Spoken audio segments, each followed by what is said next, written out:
ఈ దినం ఏర్పాటు చేయబడినటువంటి వాక్య భాగంలో నుంచి రెండు విషయాలు నేర్చుకోవడానికి మనందరం కూడా ప్రయత్నం చేద్దాం. కీర్తనల గ్రంథము 23వ కీర్తన ఎన్ని వచనాలు చూడకుండా తక్కువ 6 వచనాలు. ఈ 6 వచనాన్ని 3 భాగాలు చేద్దాం. 3 భాగాల్లో మొదటి భాగం 2 వచనాలు మొదటి భాగం చేసి ఈ 2 వచనాలకి ఒక పేరు పెట్టడం జరుగుతూ ఉంది. ఈ అధ్యాయానికి అంతా లేకపోతే ఈ 6 వచనాలకి ఒకే పేరు ఏంటంటే దేవుడు ఎలా పోషిస్తాడు.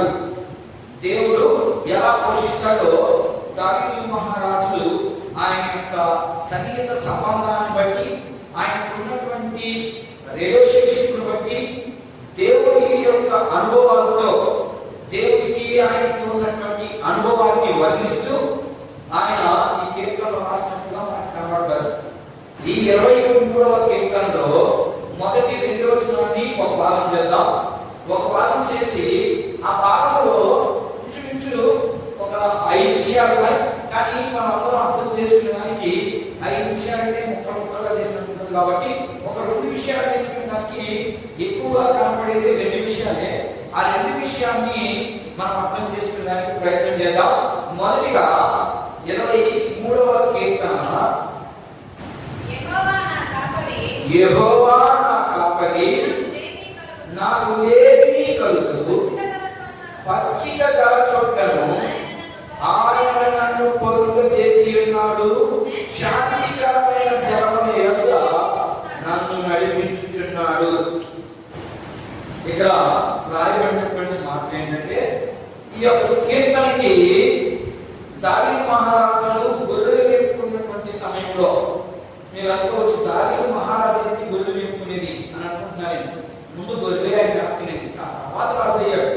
అర్థమైనా? కాకపోతే మనం అర్థం చేసుకోవడానికి దావీదు మహారాజు అంటే మనకి రైట్ కరెక్ట్ అయ్యని నేను అలా మాట్లాడుతా ఉన్నాను. మీరంతా అపార్థం చేసుకోవాకండి. దావీదు రాజు మొదటిగా చేస్తున్న పని ఏంటంటే గొర్రెలు మేపేది. ఆ గొర్రెలకి ఆయనకి ఉన్న రిలేషన్షిప్ని బట్టి ఆయన కీర్తన పాడడానికి సిద్ధపడ్డాడు. ఈ కీర్తన పాడినంత గొర్రెలు వచ్చి ఎవరితో పోల్చబడ్డాడు? గొర్రెలు ఎవరితో పోల్చబడ్డాయి అంటే విశ్వాసంతో పోల్చబడ్డాయి. అంటే నువ్వు నేను దేవుడు ఇచ్చి కాపరితో పోల్చబడి, అంటే దావీదు ఇప్పుడు గొర్రెలకి కాపరి. దావీదు గొర్రెలకి మధ్య ఉన్న సత్సంబంధాన్ని బట్టి ఆధ్యాత్మికంగా ప్రజలకి దేవుడికి ఉన్న సంబంధాన్ని చూపిస్తా ఉన్నాడు చెప్పాలంటే. కాబట్టి దాన్ని మనం అర్థం చేసుకునే దానికి ఆ వాక్య భాగాన్ని మనం ఎలా అర్థం చేసుకోవాలో ఆయన జీవితంలో జరిగినటువంటి అనుభవాన్ని ఇక్కడ రాస్తా ఉన్నాడు. మామూలుగా ఇశ్రాయేలు ప్రాంతంలో గొర్రె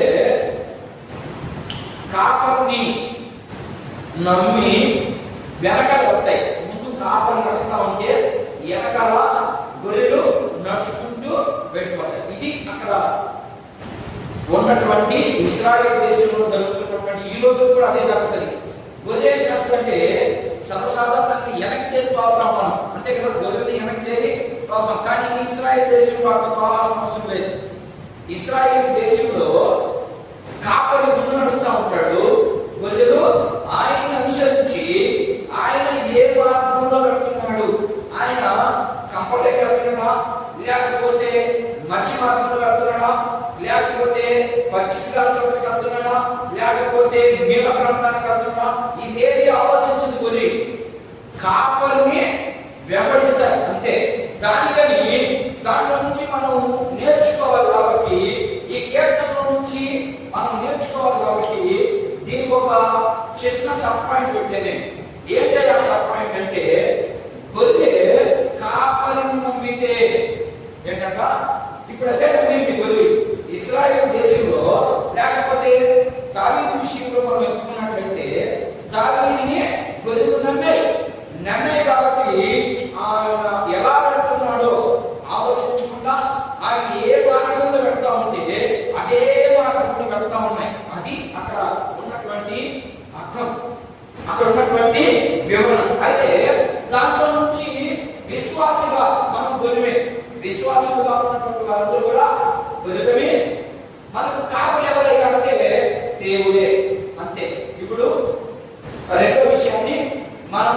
విశ్వాసులకి గొర్రెలుగా పంచుకున్నాం. దేవుడు మనకి కాపరిగా ఉన్నాడు. అందుకని యోహాను సువార్తలో నేను గొర్రెలకి మంచి కాపరిని అని అంటాడు. ఎవరైనా మన ప్రభు. కాబట్టి మనం అర్థం చేసుకునే ప్రయత్నం చేసి మొదటిగా గొర్రె కాపరిని నమ్మితే వచ్చే ఆదాయం ఏంటి అని అడగాలి. ఖచ్చితంగా ఈ లోకంలో ఉన్నటువంటి ప్రజలకి యేసుక్రీస్తు ప్రభుని కానీ లేకపోతే దేవుడి దగ్గరికి వచ్చే ప్రతి విశ్వాసిని మొదట కోరుకునేది ఏంటి అంటే దేవుడిని నమ్ముకుంటే వచ్చే ఆదాయం ఏంటి. ఇది ఈరోజు సంఘానికి జనాలు ఎలా పోగు చేస్తా ఉన్నారే అంటే ఏదో చెప్పేసి పోగు చేసేస్తా ఉన్నారు. వీళ్ళు కూడా విశ్వాసం కూడా అర్థం కాక పాపము వాళ్ళు కూడా ఎలా వస్తున్నాయి అంటే దేవుడి దగ్గరికి వస్తే ఏదో ఆదాయం వస్తుంది, ఏదో వ్యక్తులు వస్తాయి, ఏదో వస్తుందని ఆవేశపడి ఆలోచించి కాకుండా ఆవేశపడి దేవుని సన్నిధికి పరిగెత్తి దేవుని సన్నిధిలో దేవుని మాటలు విని ఆ ప్రకారం జీవించలేక లోకంలోనూ దేవుడిలోనూ రెండు వైపు జీవించలేక మన జీవితాన్ని పాడు చేసుకుంటా ఉన్నాం. అలా జీవించొద్దు. ఎందుకని గొర్రె దావీదు నమ్మింది. దావీదు ఎలా పోతున్నాడు? కంపలో పోతున్నాడా? కంపలోనే నడిచింది. పచ్చికలో నడిచాడా? పచ్చికలోనే నడిచింది. కానీ ఈరోజు విశ్వాసి దేవుడు ఏం చెప్పాడో ఆ మార్గంలో లేడు. మనం నేర్చుకోవాల్సిన పాయింట్ ఇవే.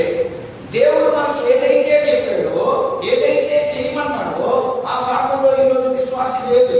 విశ్వాసం లేదు కాబట్టి మనం అడిగినవన్నీ కూడా అడుగు పడిపోతా ఉన్నాయి. ఆయన ఇచ్చే దేవుడా, ఇంకో దేవుడా? నువ్వు అడుగు ప్రతి వాటిని నీకు అనుగ్రహిస్తానని వాగ్దానం చేసిన దేవుడు ఈరోజు ఎందుకు ఇవ్వలేకపోతున్నాడు అయ్యా అంటే కారణము మనమే. అంతే. ఒక మాట చెప్పాలంటే మనమే. మన బలహీనతల చేత మనిషి ఇప్పుడు కూడా బలహీనుడే. దేవుని మీద ఆశపడి దేవునితో కూడా ఉండాలని ఎప్పుడైతే తీర్మానం చేసుకుంటావో అప్పుడు నీకు ఆయన ఎలా ఉంటుంది. ఆయన గొర్రె కాపరి నమ్మితే ఎలా పోషిస్తారమ్మా? అక్కడే కీర్తన ఉంది 23వ కీర్తనలో లేమి నాకు ఏమీ కలుగదు. చదవమాట. యెహోవా నా కాపరి నాకు లేమి అంటే నాకు ఏమీ కలుగు కాదు. అక్కడ నాకు ఏమీ కలగదు అంటే అక్కడ ఏంటంటే కుదువు లేని జీవితము. ఏంటంటే నాకు ఏది తక్కువ కాదు అని గొర్రె మాట్లాడుతుంది. అంటే విశ్వాసగా మాట్లాడుతున్నాడు కదా. అక్కడ విశ్వాసం ఏం మాట్లాడుతుంటే నేను దేవుడిని నమ్మాను కాబట్టి నా జీవితంలో కొద్దిగానేదే లేదు. ఎందుకని దావీదుని నమ్మే గొర్రెలు దావీదు వెనకనే వెళ్ళిపోయి దావీదు ముందు నడుస్తా ఉన్నాడు. ఇవి వెనకనే నడుచుకుంటా పోయాయి కాబట్టి దావీదు ఎలా పోషించే వాటికి ఏమీ తక్కువ లేకుండా, నీరు తక్కువ లేకుండా, మేడ తక్కువ లేకుండా, వాటికి విశ్రాంతి తక్కువ లేకుండా అన్నింటినీ దేవుడు లేకపోతే దావీదు పోషించినట్టుగా ఈ వాక్య భాగంలో మనకు అర్థమవుతాము. అయితే కొదువు లేని జీవితం ఏంటి? కొదువు అంటే మలాయికనే పాయింట్ చెప్తారు. ఇక్కడ రెండు విషయాలు ఉన్నాయి. ఒకటి శారీరకంగా పోషిస్తాడు. గొర్రె కాపరి నమ్మితే అందుకనే మనం ఏం పెట్టుకున్న హెడ్డింగ్ అంటే దేవుడు ఎలా పోషిస్తాడు. ఎలా పోషిస్తాడంటే రెండు విషయాల్లో పోషిస్తాడు. మొదటిది శారీరకంగా పోషిస్తాడు. ఎలా పోషిస్తాడు శారీరకంగా? ముందుగా మనం శారీరకంగా ఎలా పోషిస్తాడు దాన్ని నేర్చుకొని తర్వాత ఆధ్యాత్మికంగా మనం ఎలా పోషిస్తాడు కూడా కొన్ని విషయాలు నేర్చుకునేందుకు ప్రయత్నం చేద్దాం. 37వ కీర్తన చూద్దాం ఒకసారి. కొన్ని విషయాలు కూడా చదువుదాం. గొర్రె కాపరిని నమ్మితే, విశ్వాసి దేవుడిని నమ్మితే దేవుడు ఎలా పోషిస్తాడో దావీదు మహారాజే వర్ణిస్తా ఉన్నాడు. చూడండి అక్కడ నేను చిన్నవాడని ఇంతగా అంటే చూడండి ఒకసారి చదవండి. 37వ కీర్తన 25వ వచనం ఒకసారి గమనిద్దాం. నేను చిన్నవాడినై ఉంటిని, ఇప్పుడు నేను ముసలివాడినై ఉన్నాను. ఆయనను నీతిమంతులు విడవబడుట కానీ వారి సంతానము భిక్షపెట్టుట కానీ ఏంటంటమ్మా నేను చూడలేదు అంటున్నాడు. ఇక్కడ కూడా రికార్డు విషయాలు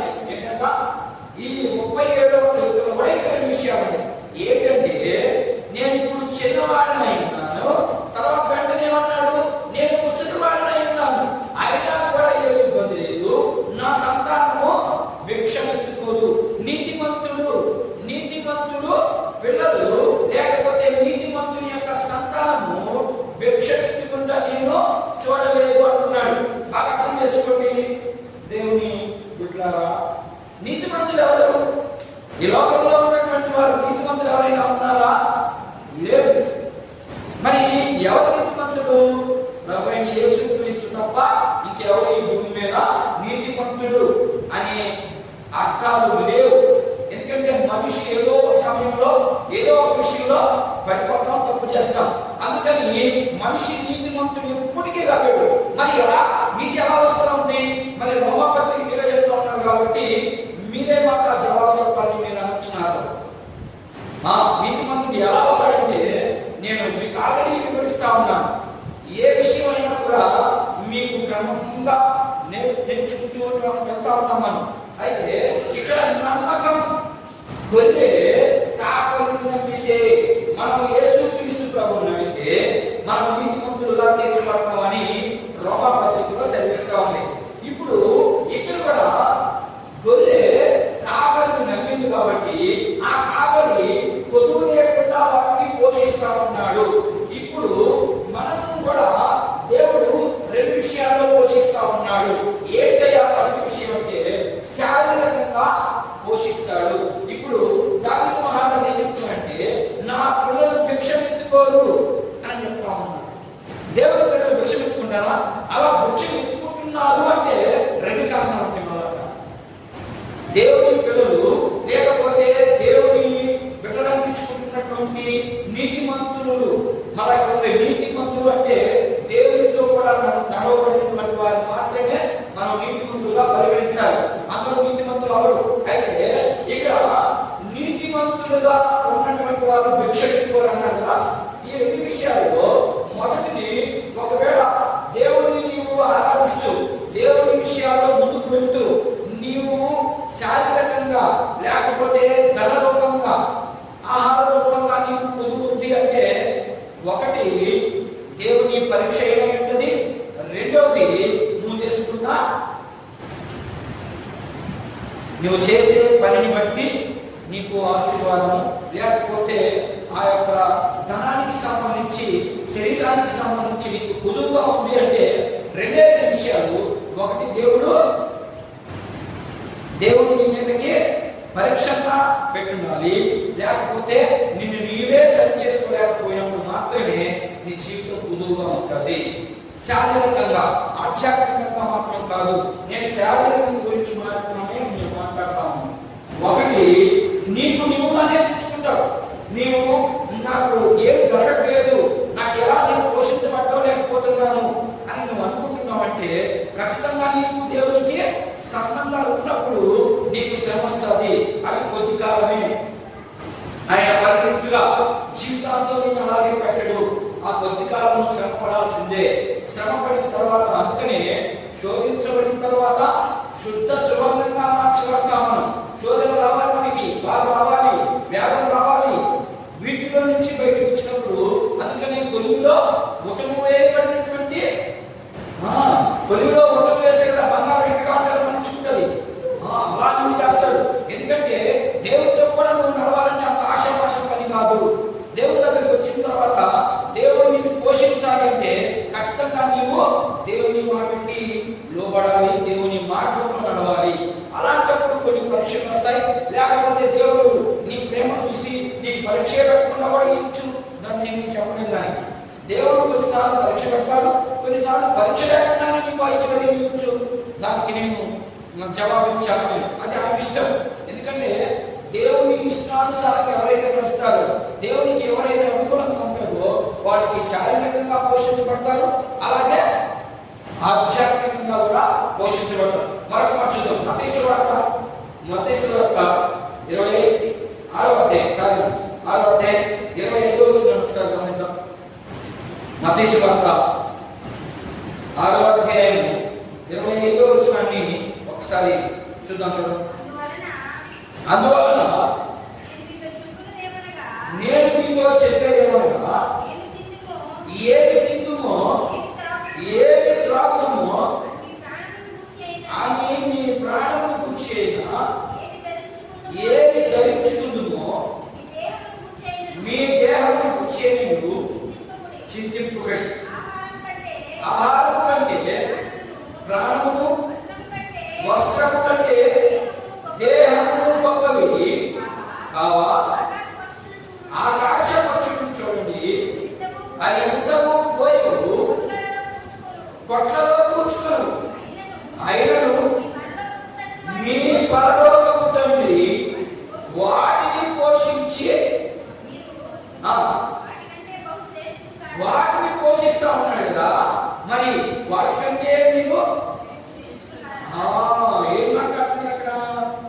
వాటి కంటే నీవు శ్రేష్ఠుడు. ఎప్పుడది? అది ఎప్పుడది? ఆకాశ పక్షుడికి ఇదిగో ఫలాని సమయంలో నువ్వు ఎదిగిపోయి ఫలం తగ్గడమే తినాలి, ఫలాని సమయానికి నీవు లేచి నన్ను ఆరాధించాలి. ఇదేంటి మాస్టర్ గారు, పక్షులు ఆరాధిస్తాయా? డౌట్ వస్తుంది మీకు. దేవుడు ఆరాధిస్తాడు, దేవుడు ఆజ్ఞది, ఆజ్ఞ మీద పక్షులు.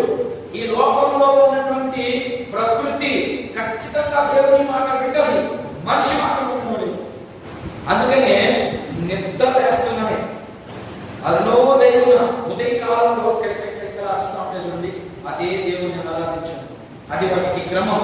అదే రీతిగా మళ్ళా సాయంకాలం వస్తుంది, సాయంకాలం చెట్టు మీద కూర్చున్నప్పుడు మళ్ళా ఆరాధిస్తుంది. మరి ఏది మనకి మనకున్న అలాంటి ఆలోచన? మనం ఆరాధించగలుగుతున్నాం, ఆయన్ని ఆరాధించలేకపోతున్నామే. కాబట్టి మనం దరిద్రతను అనుభవిస్తా ఉన్నాయి భూమి మీద. తిరిగి కనుక ఉండి కూడా తెలియనటువంటి పరిస్థితి.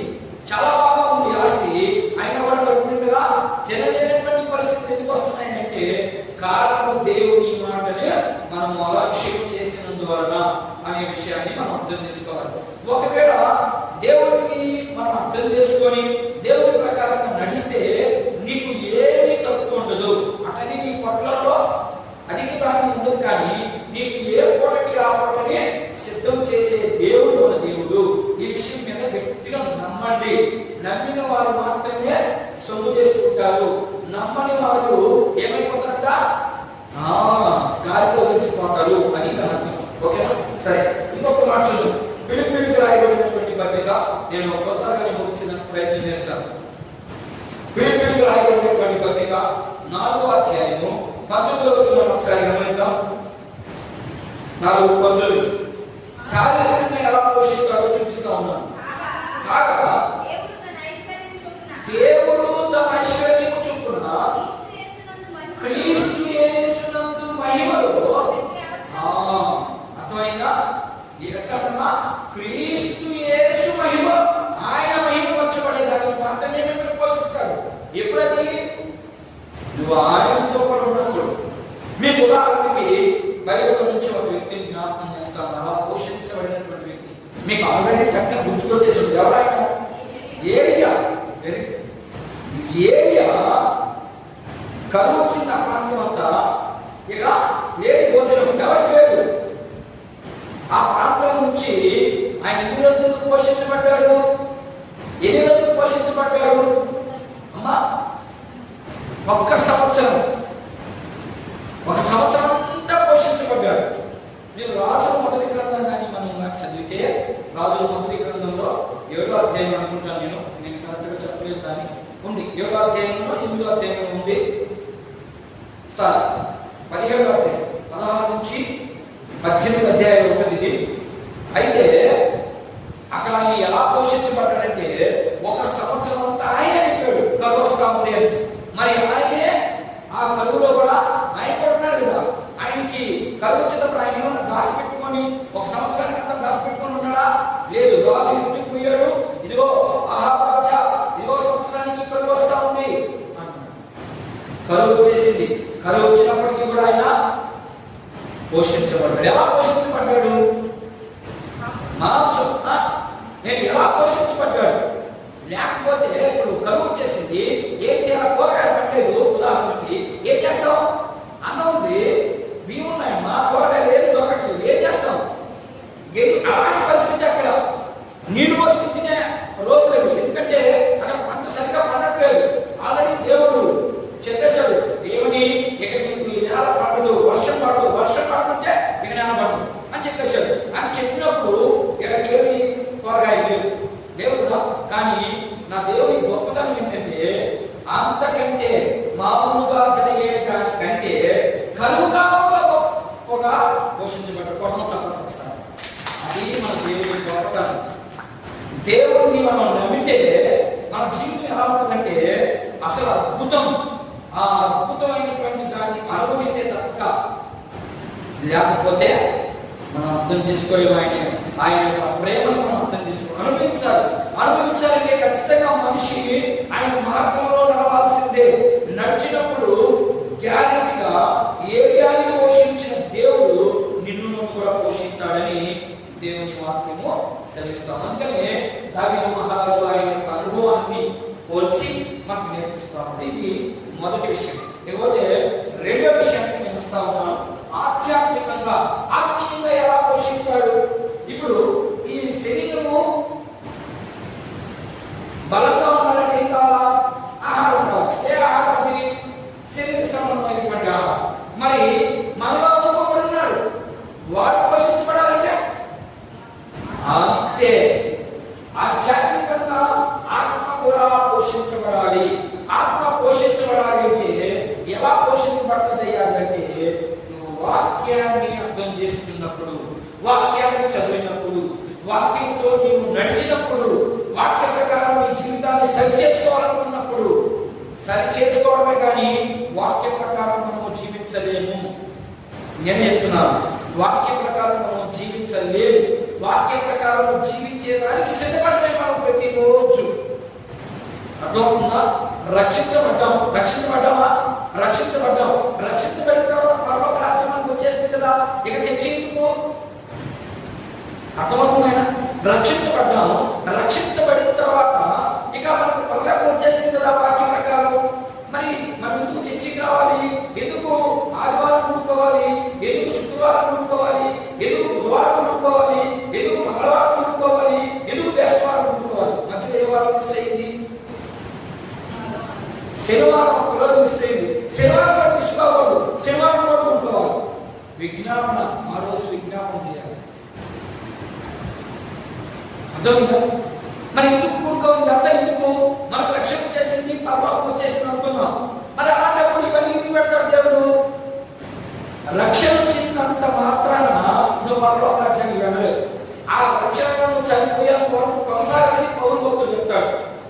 నువ్వు చనిపోయేంత వరకు అదే రక్షణలో కొనసాగుతూనే ఉండాలి. నువ్వు కొనసాగుతూనే ఉండాలి. అది మన జీవితం ముగిసిపోయేంత వరకు, మన ప్రాణం దేవుని దగ్గరికి వెళ్ళేంత వరకు మనం ఆ క్రమంలోనే గడుపుతా ఉండాలి. అప్పుడు మాత్రమే నీవు పరలోక రాజ్యానికి అర్హుడివి. లేకపోతే అర్హుడివి కాదని వాక్యం చెప్తాను. నేను చెప్పట్లేదు, పౌలు గారే చెప్తున్నాడు. ఎందుకని ఆయన మహాకాశంలో మూడవ ఆకాశాన్ని పూజించాడని ఆయనే చెప్తున్నాడు. ఆయన ఎలా ఉంటే పూజించాడంటే అంత విశ్వాసంగా ఉన్నాడు. ఆధ్యాత్మికంగా పోషించబడతా ఉన్నాడు. అనేకుడికి మాదిరికరంగా కనబడతా ఉన్నాడు. అనేకుడికి దేవుని గురించి బోధిస్తా ఉన్నాడు. అనేకులు ఆత్మలో ఉన్న వారిని పరిశుద్ధతలోకి మార్చుకోవడానికి అవకాశాలు చూపించాడు. మరి మనమే పడిపోతాం. పాపం చేయకూడదు అని దేవుడు చెప్పినటువంటి మాటల్ని మనం పక్కన పెట్టి వాటికే వెళ్ళిపోతా ఉంటాము. అలాంటప్పుడు దేవుడి దగ్గరికి మనము పరలోక రాజ్యానికి పోవాలంటే న్యాయపీఠం ఎదుట నిలవబడి ఆయన తీర్పులో నీ మీద దోషారోపణ లేకపోతే అప్పుడు నీ మార్గము సపరేట్ అవుతుంది. లేకపోతే నీ మార్గము అందరూ పోయే దారి. దావీదు మహారాజు అంటాడు రాజుల 2వ గ్రంథంలో, ఇదిగో అందరూ పోవాల్సినటువంటి సమయం నాకు వచ్చేసింది. నేను అంటున్నా, ఎవరు చెప్తున్నా ఈ మాటని? సొలొమోను మహారాజు చెప్తున్నాడు, అందరూ పోవాల్సినటువంటి మార్గం నాకు వచ్చేసింది, నేను వెళ్ళిపోతా ఉన్నాను. కాబట్టి సొలొమోను మహారాజా, నువ్వు జాగ్రత్తగా దేవుడు ఇచ్చినటువంటి ధర్మశాస్త్రాన్ని అటుగాని ఇటుగాని పొర్లు పోకుండా అదే రీతిగా చెయ్యి. అప్పుడు నువ్వు సింహాసనం మీద నికరంగా కూర్చోగలవు. నువ్వు కానీ నీ సంతానం కానీ సింహాసనం మీద కూర్చోవాలి అంటే, అదే రాజ్యంలో కొనసాగాలి అంటే దేవుని ధర్మశాస్త్రాన్ని మేరగొన్నాడు. చెప్పాడు దావీదు మహారాజు చెప్పాడు. మీరే సరే, ఎవరు మీరే సరే అంటే సొలొమోను తర్వాత దాటుకున్న తర్వాత మన మత్తయి సువార్త చదువుకుంటూ వస్తే వంశావళిలో ఒకడు మనొస్తాడు. వాడి పేరు యెహోయాకీము. వాడు దగ్గరకు వచ్చేసరికి తప్పిపోయాడు. కాబట్టి సొలొమోను దావీదు కుటుంబంలో నుంచి వచ్చినటువంటి యేసుక్రీస్తు ప్రభువు సింహాసనం ఎక్కలేకపోయాడు. లేకపోతే సింహాసనం మీదకి కూర్చొని పరిపాలించాల్సిందే. నాకు చెప్పేది అర్థమవుతుందా? యేసుక్రీస్తు ప్రభు ఎందుకు సింహాసనం మీద కూర్చోలేకపోయాడు? దావీదు వంశంలో నుంచి వచ్చాడు కదా. దావీదు వంశంలో నుంచి వచ్చినటువంటి వ్యక్తి రాజుగా పరిగణించాలి కదా. ప్రవక్త కూడా అదే కదా చెప్పింది, ఇదిగో మీకు మెస్సయ్య వస్తాడు, మీకు రాజు వస్తాడు అన్నారు. మరి రాజుగా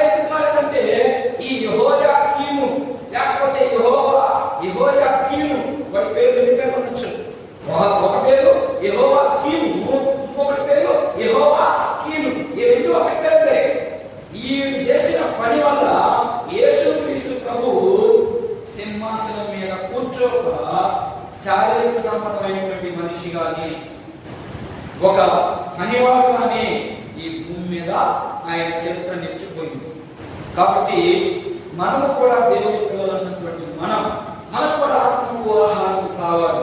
ఆత్మ బలహీనమైపోకూడదు. బలహీనం ఎప్పుడైపోతుంది అంటే నువ్వు వాక్యములో సరైనటువంటి అవగాహన లేనప్పుడు, దేవునితో సరైనటువంటి సంబంధం లేనప్పుడు, దేవుని సన్నిధికి రానప్పుడు నువ్వేమైపోతావు అంటే ఆధ్యాత్మికంగా రోజు రోజుకి నీలో ఉన్నటువంటి ఆత్మ బలహీనమైపోతుంది. అలా బలహీనమైపోయినప్పుడు నువ్వేమైపోతావు? ఆధ్యాత్మికంగా నీవు దిగజారిపోతావు. దిగజారిపోయినప్పుడు దేవుని మీద, దేవుని ఉద్దేశాల మీద, దేవుని మాటల మీద నీకేం పోద్ది? నమ్మకం పోద్ది. నమ్మకం పోయింది అంటే నమ్మకం లేని చోట ప్రేమ ఉంటుందా? సినిమాలు చూడలేదా మీరు? చూస్తున్నారు కదా. చెప్తా ఉంటాను, నా మీద నీకు నమ్మకం లేదా అన్నప్పుడు ఏమంటాడు? లేదు లేదన్నప్పుడు ఏమంటాడు? అంటే నమ్మకం లేని చోట ప్రేమ ఉండదు. శారీరక సంబంధమైన దాని మీదనే మాట్లాడిందంటే ఇక దేవుడు ఎలా మాట్లాడమని ఆలోచించండి ఒకసారి. నమ్మకము లేని చోట దేవుని ప్రేమ నికాసుగా ఉండదు.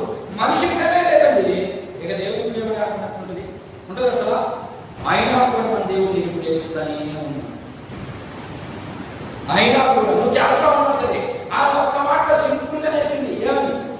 నా మీద నీకు నమ్మకం లేదా? నమ్మకం లేదంటే అయితే నాకు నా మీద నీకేం లేదని అంటుందని, నా మీద నమ్మకం లేదా అన్నదాన్ని అంటే అయ్యో మళ్ళా కల్పించుకొని ఈ అంటాడు ఏమన్నా నాకు నమ్మకం లేదు అన్నాడు అనుకో. నమ్మకం లేని చోట ప్రేమ ఉండదంటే ఇది మన దగ్గర అయితే అంటున్నారా? అనలేదు ఆయన. నేను ప్రేమిస్తాను బిడ్డ అంటున్నాను. మనం మాత్రం అదే వద్దు నాకు వద్ద ప్రేమ నేను రుచి చూడను అని మనం చెప్పినట్టుగా చూద్దాం. యోహాను సువార్త 2 మాట చదివి ముగించడానికి ప్రయత్నం. యోహాను సువార్త 6:20 వచ్చింది. చూద్దాం ఆత్మ ఎలా జీవించబడుతుందో, ఆత్మ ఎలా జీవించబడుతుందో చదవమైన యోహాను సువార్త 6:23 వచ్చింది. ఆత్మయే జీవింపచేయుచున్నది, శరీరము కేవలము నిష్ప్రయోజనము. ఏంటంటమ్మా? ఆత్మ మాత్రమే జీవిస్తా ఉంది, శరీరం మాత్రము కేవలము అనే పదం కనబడింది అక్కడ. కేవలం అంటే కొద్ది రోజులు ఉంటుంది శరీరము, అది అర్థం. ఈ శరీరము కొద్ది రోజులు ఉంటుంది, ఆత్మ మాత్రము ఎప్పుడు జీవిస్తూనే ఉంటుంది, దానికి మరణము లేదు అని దేవుని వాక్యము సెలవిస్తున్నాను. ఇంకొక మాట కూడా చూద్దాం. 5వ అధ్యాయం యోహాను సువార్త 5వ అధ్యాయం 24 వచ్చిన ఒకసారి చదువు. నా మాట విని నన్ను పంపిన వాని యందు విశ్వాసం ఉంచువాడు ఏంటంట? ఏ జీవనం అక్కడ విశ్వాసం వచ్చినప్పుడు మాత్రమే. విశ్వాసం రకాలు, దేవుడు పని చేస్తే నమ్మకాలు, దేవుడు పని చేయగలనుకో నమ్మకం. అంటే దాని అర్థం ఏంటంటే దేవుడు ఇప్పుడు అడిగిన దాన్ని కానీ ఇచ్చాడంటే అబ్బా యేసయ్యా నీకంటే గొప్ప లేడే అంటారు. ఏదైనా ఇవ్వలేదనుకో దేవుడుగా చదువుతున్నాడు దేవుడు అనే మాట బయలుదేరి వచ్చేస్తాయి. ఈ బయలుదేరి రావడంలోనే సైతాన్ కూడా అడిగిగా రాసుకుంటాడు మన పక్కన. ఎఫెసీ పత్రిక 6వ అధ్యాయం ప్రకారం మీకు చదవనక్కర్లేదు. ఎఫెసీ పత్రిక 6వ అధ్యాయం ప్రకారము ఈ మాట ఎప్పుడు నుంచి వస్తుంది? ఆ రోజు నుంచి నేను రెడీగా పోయి వాడి పట్టుకుందాం అనుకుంటున్నాడు. టక్కని చేస్తాడు, పట్టేస్తాడు, పట్టుకోగలుగుతాం. సింపుల్. ఇంకొక మాట కూడా చదువుతుంది. మత్తయి సువార్త 6వ అధ్యాయం, మత్తయి సువార్త 6వ అధ్యాయం 25 వచ్చిన ఒకసారి చూడండి. అందువలన నేను మీతో చెప్పేది ఏమనగా ఏమి తిందుము ఏమి తాగుదుమని మీ ప్రాణములకు చేయము, ఏమి ధరించుకుని మీ దేహములకు చేయను చింతింపకుడి. ఇందాక చదివే కదా, ఇందాక చదివే మాట. ఇప్పుడు మత్తయి సువార్త 6వ అధ్యాయం 33 వచ్చిందన్నమాట. నేను ముగిస్తాను. కాబట్టి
కాదు కాదు కాదు కాదు.